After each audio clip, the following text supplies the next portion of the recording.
할렐루야. 사랑하는 반석의 성도 여러분, 9월 29일 화요일 아침 막가배 시간이 돌아왔습니다. 오늘은 고린도서 3장의 말씀을 가지고 함께 은혜를 나누고자 합니다. 9월의 마지막 자락에 와서 여러분 지치지 마시고 매일 아침 은혜의 말씀으로 힘을 얻고 오늘 하루도 새 출발하십시다.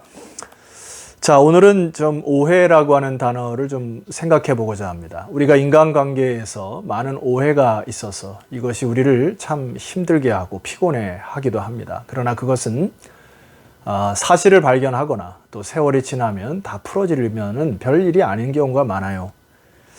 그러나 이 진리의 면에서 하나님의 나라, 교회에 관련돼서는 이 오해가 묶이면 골치 아픕니다. 왜냐하면 이 오해가 풀리지 않거나 하면 이것은 생명과 직결된 것이기 때문에 이것은 반드시 풀어야 될 것이고 하나님 앞에 매달려야 될 문제인 것입니다.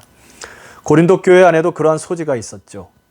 사도 바울을 오해를 한 것이죠. 사도 바울이 거짓 선지자인 것처럼 생각하는 사람들이 있었고 사도 바울이 떠났을 때에 그가 사도인가 의심하는 자들도 있었기 때문에 그렇습니다. 그래서 사도 바울이 먼 훗날 그들에게 편지를 쓸 때에 오늘 고린도서 3장 1절 말씀 보면은 우리가 다시 자천하기를 시작하겠느냐, 우리가 어찌 어떤 사람처럼 추천서를 너에게 붙이거나 혹은 너희에게 받거나 할 필요가 있느냐, 사도권을 의심하는 자들에게 내가 추천서 다시 써주리, 아니면 내가 그리스도로부터 받은 이 사도권에 대해서 내가 다시 그것을 인증 서류를 너희들에게 보내주어야 너희들이 믿을 것인가, 이렇게 접근을 하는 것이죠.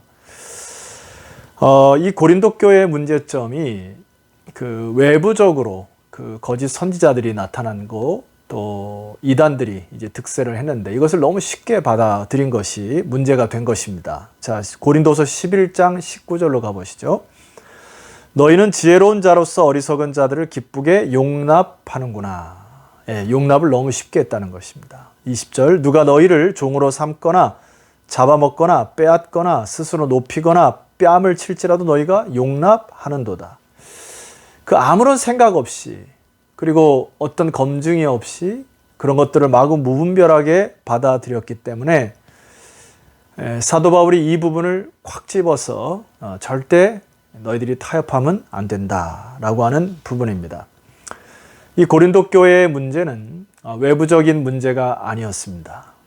그들의 문제는 바로 내부적인 문제, 하나님 앞에서 깊이 뿌리를 내리지 못하고 믿음의 뿌리를 깊이 내리지 못하여 유혹이 왔을 때 견딜 만한 힘이 없음을 사도 바울이 간파했던 것 같습니다.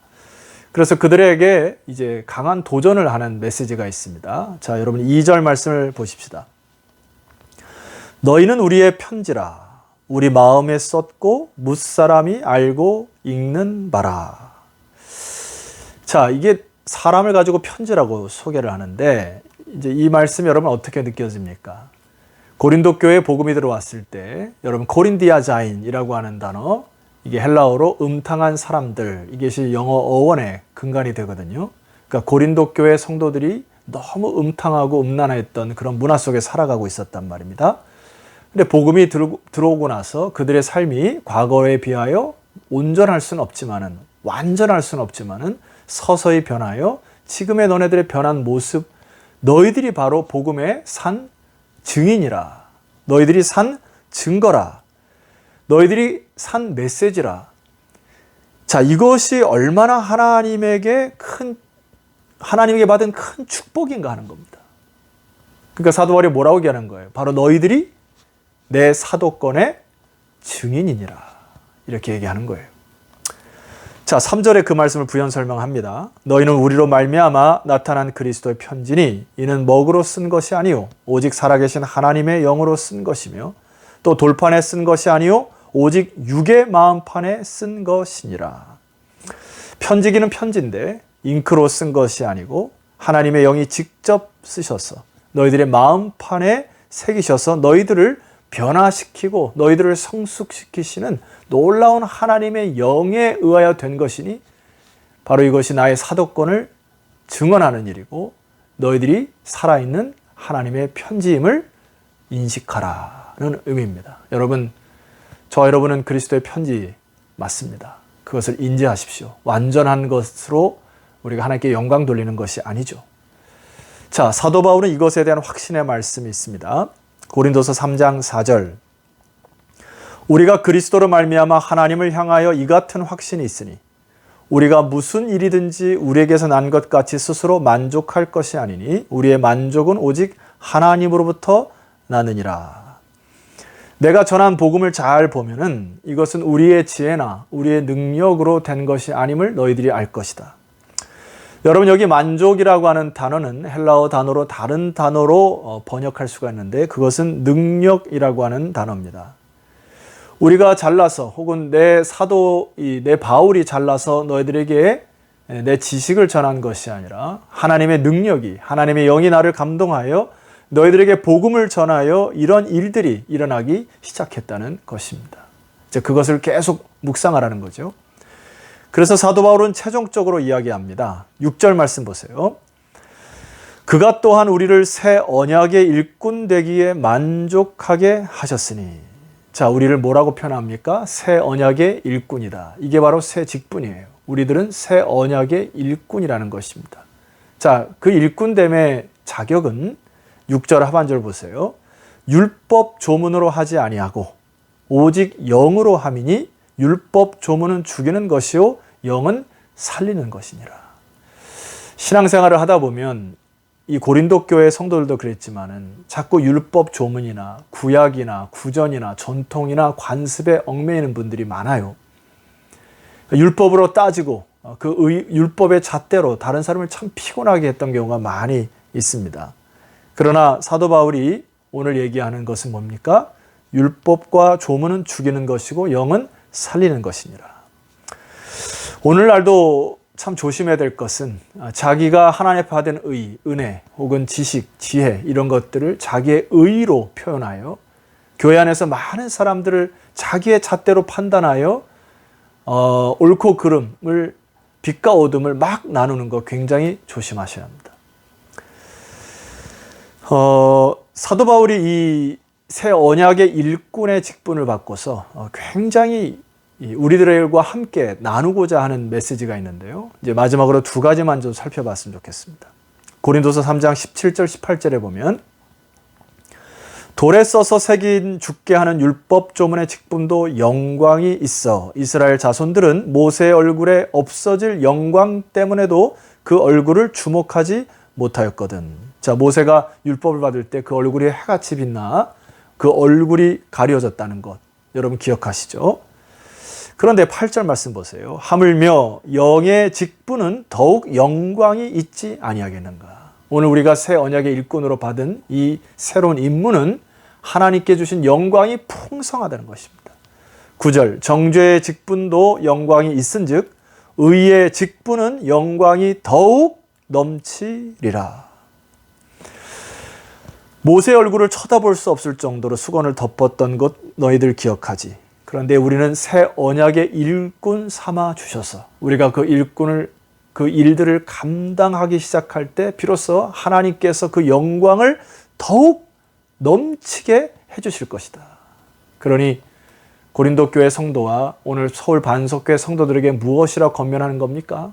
우리들의 마음속의 의심을 다 털어내고 우리는 그리스도의 편지로 또 새 언약의 일꾼으로 맡겨진 임무를 잘 감당할 때 그 영광스러움을 경험할 것이다. 이것이 사도 바울이 영광에 참여하고자 하는 첫 번째 메시지입니다. 자, 두 번째 마지막으로 좀 여러분에게 설명드리고자 하는 것은 13절 이하에 나와 있습니다. 우리는 모세가 이스라엘 자손들에게 장차 없어질 것에 결국을 주목하지 못하게 하려고 수건을 그 얼굴에 쓴 것 같이 아니하노라. 14절 그러나 그들의 마음이 완고하여 오늘날까지도 구약을 읽을 때에 그 수건이 벗겨지지 아니하고 있으니 그 수건은 그리스도 안에서 없어질 것이니라. 율법의 조항, 관습, 자기들의 지식, 지혜 이런 조문, 이런 수건들이 꽉 덮여져 있었는데 이제는 그리스도 안에서 그것이 다 없어질 것이니라. 15절 오늘까지 모세의 글을 읽을 때에 그 수건이 그 마음을 덮었도다. 예, 율법으로 인하여 하나님의 진정한 영광의 빛을 보지 못한다는 것입니다. 자, 16절 아주 핵심적인 문장 말씀입니다. 16절. 그러나 언제든지 주께로 돌아가면 그 수건이 벗겨지리라. 다시 한번요. 그러나 언제든지 주께로 돌아가면 그 수건이 벗겨지리라. 주님 안에 거하여 예수 그리스도와 함께 늘 거할 때에 그리스도의 영이 우리의 가려진 눈, 가려진 수건을 벗겨주셔서 우리에게 누리게 하고자 하는 메시지가 있다는 것입니다. 17절입니다. 주는 영이시니 주의 영이 계신 곳에는 자유가 있느니라. 여러분, 자유는 우리가 방종을 누리듯이 마음껏 내 멋대로 사는 것이 자유가 아닙니다. 신학적으로 풀면 이것은 제한적 자유가 필요한 거예요. 예를 들면 물고기는 물을 떠나 살 수 없습니다. 물을 벗어나서 다른 곳에 살고자 하는 것은 굉장히 착각이고 그것은 환상이죠. 그렇게 되면 죽습니다. 마찬가지로 우리 그리스도인들이 주님께서 허락하신 이 주의 영 안에 거할 때, 하나님의 은혜 안에 거할 때, 믿음 안에 거할 때 비로소 우리에게 허락하시는 것이 뭐라고요? 자유입니다. 그래서 주님을 만나고 주님을 경험한 자들은 굉장히 자유롭죠. 그리고 기쁘고 참 얼굴이 온화하고 풍성한 그런 미소를 갖고 있는 사람들이 대다수 그리스도인들 아닙니까? 자, 사랑하는 성도 여러분, 오늘 제가 설교 제목을 그러나 언제든지 주께로 돌아가면, 주님께서 뭐라 약속하셨습니까? 수건을 벗겨주시고 여러분에게 자유를 주신다. 여러분, 오늘 이 말씀을 듣는 모든 성도들이 주님과의 깊은 교제를 통하여 여러분 안에 잃어버린 이 자유의 기쁨들을 회복하는 놀라운 이 시간들이 되기를 주 이름으로 축원합니다. 기도드리겠습니다. 하나님 아버지, 감사합니다. 오늘도 새날을 허락하시니 감사합니다. 사랑하는 이 방송을 듣는 모든 주의 백성들이 진리 안에서 자유케 하옵소서. 예수 그리스도 안에서 참된 자유를 누리게 하여 주시옵소서. 그래서 그 자유로 그리스도의 편지답게 살아가는 믿음의 백성들 다 되게 하옵소서. 예수 그리스도의 이름으로 기도드렸사옵나이다. 아멘. 자, 성도 여러분, 내일 아침 또 기쁜 마음으로 다시 찾아뵙도록 하겠습니다. 내일 뵙겠습니다.